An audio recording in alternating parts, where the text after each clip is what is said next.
بسم الله الرحمن الرحيم الحمد لله حمدا كثيرا طيبا مباركا فيه الحمد لله الذي هدانا لهذا وما كنا لنهتدي لولا أن هدانا الله اللهم صل وسلم وبارك على سيدنا محمد وعلى آله وصحبه أجمعين السلام عليكم ورحمة الله.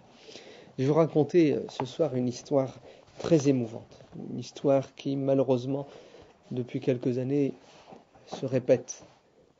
Parce que on est dans une société où les jeunes, les enfants, au lieu de respecter, de faire du bien à leurs parents, aujourd'hui, c'est pas seulement qu'ils ne respectent pas leurs parents, mais c'est qu'ils leur font du mal.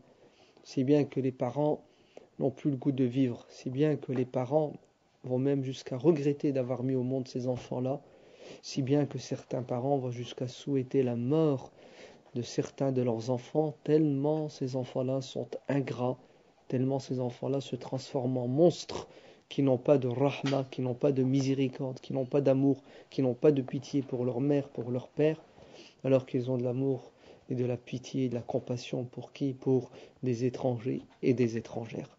Alors écoutez cette histoire poignante qui est arrivée il y a quelques années dans un pays musulman. On est au tribunal, la salle est remplie de monde, parce que on va juger deux personnes, une femme qui a 50 ans et sa fille qui a 30 ans.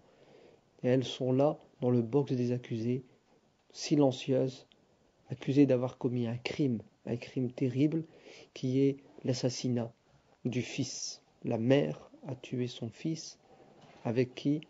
Avec sa fille. Toutes les deux sont complices d'avoir quoi? D'avoir assassiné cet enfant. Pourquoi? Ce qui est étonnant dans cette histoire au tribunal, c'est que cette mère mskina ne veut pas parler. Elle est silencieuse. On voit la tristesse, la souffrance sur son visage. Lorsque le juge questionne la fille répond toujours de la même façon. Si ma mère parle, je parle. Que ma mère s'exprime, ensuite moi je m'exprimerai. Et tant que ma mère ne parlera pas, je ne dirai rien du tout. Et quand le juge se dirige vers la mère, même chose. Elle ne parle pas, elle ne s'exprime pas, elle ne dit rien du tout.